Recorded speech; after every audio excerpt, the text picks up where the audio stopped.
E aí, pessoal, tudo bem? Tem sido difícil gravar esse tipo de vídeo, mas eu vou ser bem sincero, transparente, verdadeiro e real. E é difícil porque certamente nesse vídeo eu vou entrar em contradição. Por que eu saí da obra de Deus? Eu depois de muita análise, pensamento e etc., eu cheguei a duas conclusões. Por dois fatores eu saí da obra de Deus.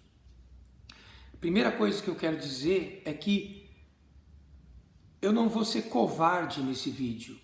Tem muito ex-pastor, me perdoem, mas é a verdade, covarde. Por quê? Porque culpam terceiros.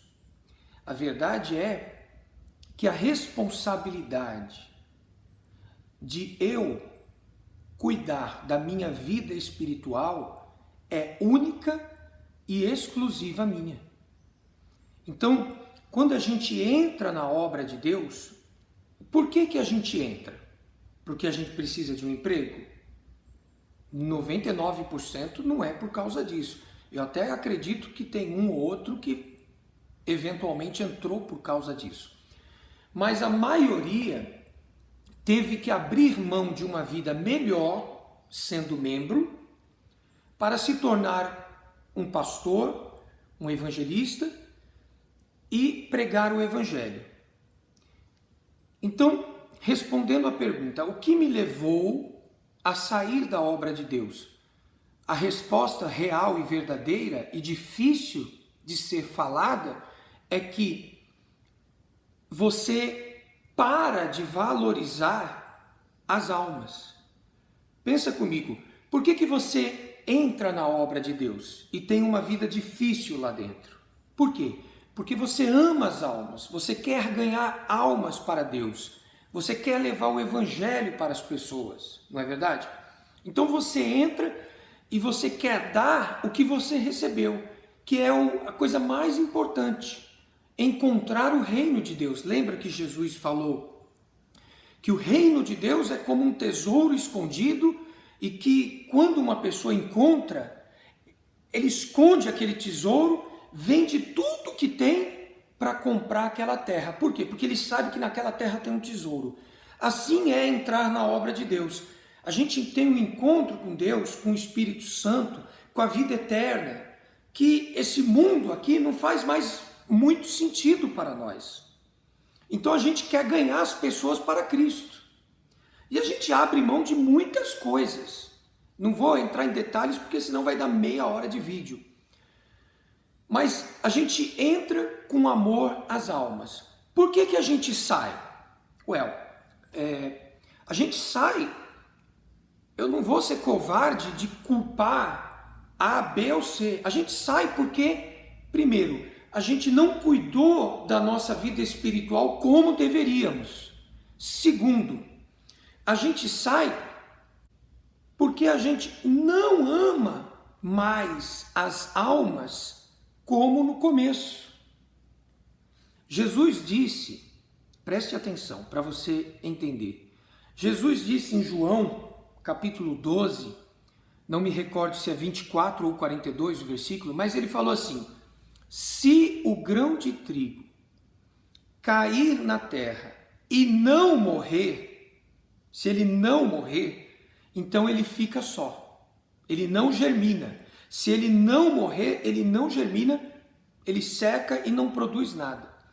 Mas se o grão de trigo morrer, então ele gera muitos frutos. O que o Senhor Jesus estava falando? Exatamente a vida de um pastor.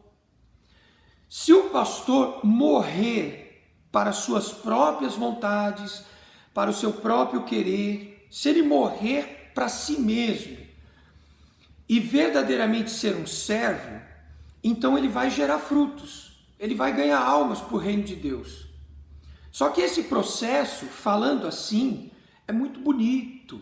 É como aquelas flores que estão ali, é muito simpático, é muito romântico.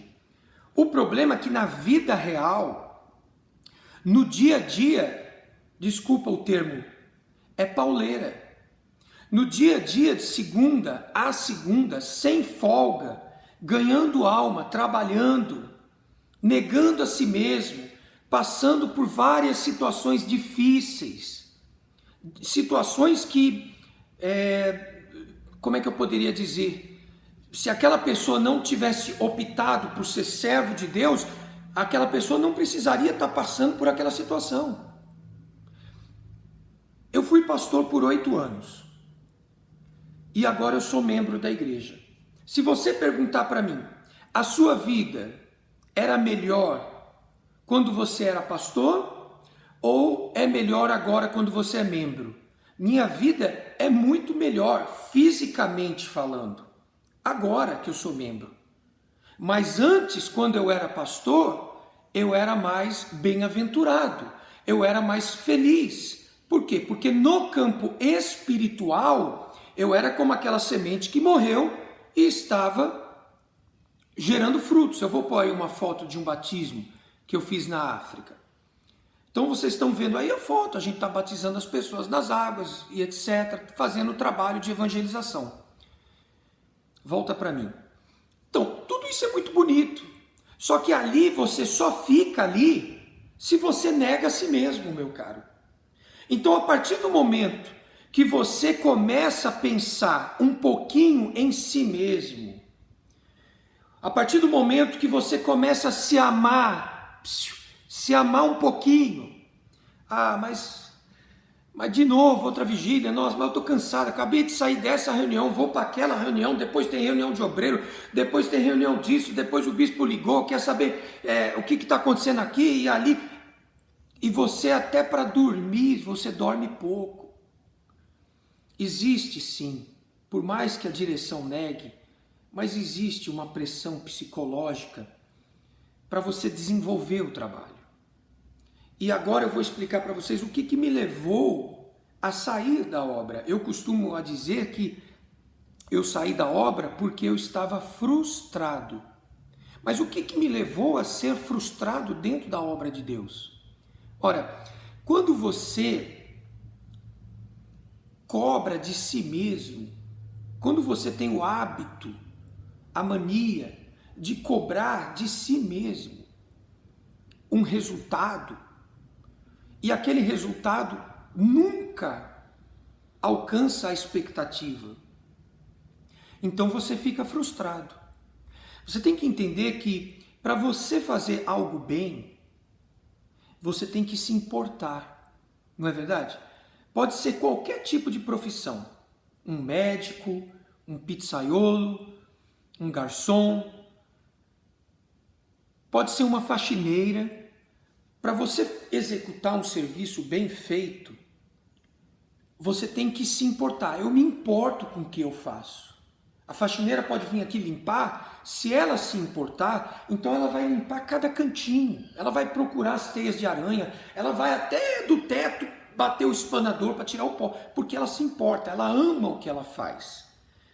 Então, na obra de Deus, naturalmente você tem que aplicar o seu coração. A Bíblia diz que maldito é o que faz a obra de Deus de qualquer maneira ou relaxadamente. Então, quando você se importa, você sempre quer o quê? Eu quero mais pessoas na minha igreja. Ontem tinha só 15, domingo que vem eu quero que tenha 20, mas aí chove, aí só vem 5. Você fica frustrado, você fica decepcionado, você fica... A Bíblia fala que, como é que é? O versículo diz que a bênção adiada, né? A resposta adiada adoece o coração. Quer dizer, quando não acontece aquilo que você almeja, deseja, o coração dói. Então você passa por isso 1, 2, 10, 20, 50, 100, 1000 vezes. Chega uma hora que você se pergunta, o que está de errado comigo? Eu não estou em pecado, eu não saí da obra por causa de pecado, graças a Deus. Graças a Deus, não tive problema em tocar no que é santo, não tive problema com outra mulher, eu amo a minha esposa. Graças a Deus. Mas o que me levou poxa, se eu sou de Deus, aonde eu vou, tem que acontecer. E aí, presta bem atenção, e aí o que acontece? Eu era um tipo de pastor que estou fazendo reunião com o povo. Se existe um surdo na minha reunião, ou um paralítico, é o meu trabalho curar aquela pessoa. É a minha função. Aquela pessoa veio porque ela quer uma bênção. E se não acontece, então, poxa, Jesus falou que a gente faria os mesmos milagres. Eu creio de todo o meu coração, com toda a minha força. Tem que acontecer. Então eu me sentia derrotado, eu me sentia triste, eu me sentia... Podia ter... Você tem 100 ovelhas. Se 99 estão bem, mas uma está doente, você fica chateado porque aquela está doente. Você quer ver aquela ovelha se recuperar. Então, a expectativa sempre all time high, sabe? Sempre lá em cima, no topo. Então isso foi levando uma frustração. Você conhece o versículo que diz: não seja demasiadamente justo, porque destruiria a ti mesmo. Até hoje, eu repito, em alguns dos meus vídeos, se você assiste, eu sempre falei da questão do equilíbrio. Cuidado, tenha equilíbrio. Foi exatamente a falta de equilíbrio que me fez desanimar na obra de Deus. Então, essa é a primeira parte. É minha função cuidar da minha vida espiritual, é a minha função cuidar da igreja, é a minha função apresentar resultados, e não é financeiro, porque a oferta é uma consequência. Uma vez que a pessoa alcança a bênção física, a bênção financeira, a bênção espiritual, uma vez que a vida da pessoa, como uma flor, floresce, a oferta, eu sou resultado disso, eu amo dar oferta. Eu envio de tempo em tempo minha oferta para um outro país, para uma igreja universal de outro país, porque eu sei que lá é sofrido, mas eu envio com maior gozo, com maior alegria. Eu envio pedindo a Deus, me dá mais, porque eu quero enviar mais. Então a oferta, ela é uma consequência. Uma vez que a gente alcança todas as bênçãos, a gente ama honrar a Deus e financiar a obra de Deus. Mas o desafio é o quê? Levar aquelas pessoas a ter um encontro com Deus. E isso não é algo fácil, porque as pessoas, meu caro, hoje com maturidade eu compreendo, as pessoas, elas nem sempre são, na maioria das vezes, não são o que elas demonstram ser. Então a gente pensa que aquele povo na igreja está vivendo em obediência, está sendo fiel, está andando no caminho de Deus. Mas a verdade é que se Deus não está derramando a sua bênção na vida daquela pessoa, é porque ainda aquela pessoa está faltando a desejar, está ainda não correspondendo a Deus. Mas o pastor, ele não sabe disso, porque o pastor fica dentro da igreja. Então ele pergunta, meu Deus, por que esse obreiro não é abençoado? Por que essa pessoa está passando por essa situação? Deus que conhece tudo, Deus sabe por que não está ocorrendo tal milagre. Mas o pastor, ele fica frustrado. Essa é 75% da resposta por que eu saí da obra. Agora tem uma segunda questão que eu tenho que ser sincero e verdadeiro e falar. Eu não quero ser covarde, porque os covardes não entrarão no reino de Deus. Mas o resto da resposta, os últimos 25%, ele se dá a situações que ocorrem dentro da igreja que não deveriam ocorrer. Se você lê o Evangelho, você vai ver situações, por exemplo, os discípulos entraram num argumento, em uma briga, querendo saber quem era o maior entre eles. E você lembra, Jesus pegou uma criança e falou, olha, o maior de vocês é como essa criança. É como essa criança. Então, ali acabou aquela briga entre os discípulos, porque Jesus ensinou a humildade. O Senhor Jesus, antes de morrer, ser crucificado na cruz, ele pegou os 12, não foi os 11, foi os 12, e lavou os pés de todos eles. E falou: eu sou o seu mestre, eu sou o Senhor. E se eu lavei os seus pés, vocês também deveriam lavar os pés um dos outros.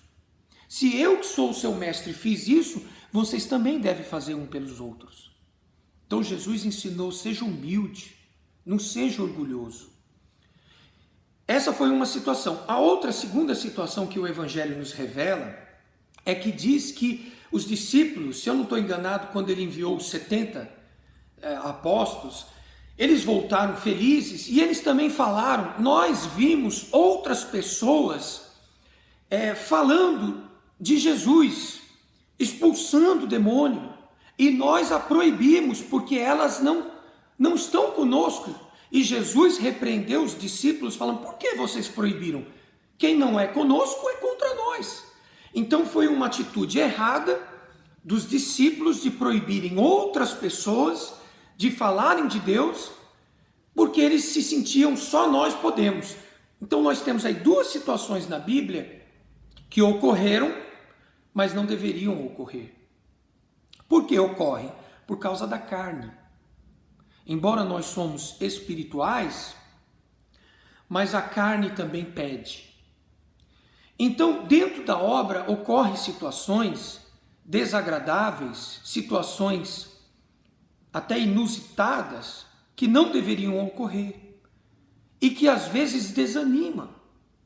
Porque se eu largo tudo, se eu largo a minha vida para servir a Deus no altar, então eu não estou ali, por exemplo, para levar o cachorro do meu regional, ou seja de quem for, do meu líder, para passear. Pega o meu cachorro, vai, leva ele lá na calçada para fazer totó. Ou, pega o meu carro, dá uma limpada aí no meu carro, passa o vácuo, quer dizer, são coisas que um líder espiritual jamais deveria pedir para o auxiliar. Você pode pedir para mim, fica lá na calçada, vai evangelizar, dá um panfleto, vai fazer uma visita. Agora, coisas particulares, isso não é conveniente.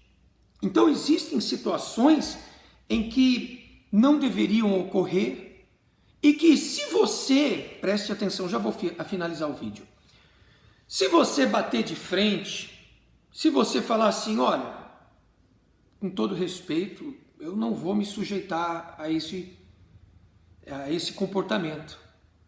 Então 75% foi isso, pessoal, frustração porque eu cobrei demais de mim mesmo, e 25% coisas que na obra não deveriam acontecer. E eu digo: tá bom? Eu espero de alguma maneira ter te ajudado, que Deus te abençoe, fiquem com Deus. Um abraço. Vou colocar uma música aí que não se canta mais na igreja, mas uma música que fala de João 12:24. Se o grão de trigo cair e morrer, produz fruto. Se ele não morrer, não produz fruto. Essa linda canção. Um abraço.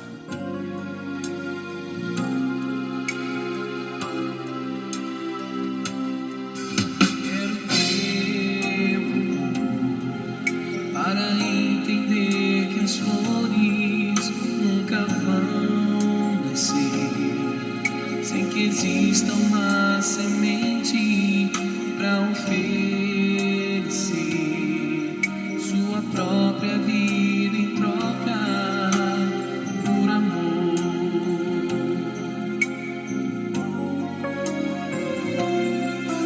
Quero teu amor para ver além do que meus olhos podem ver, que a resposta sempre chega ao amanhecer e a noite nos prepara para receber.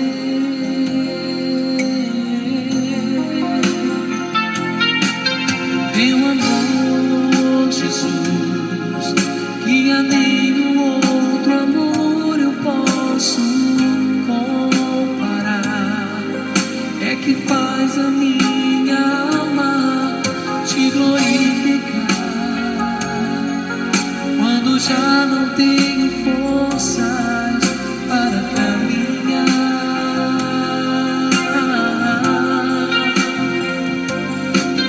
Esse amor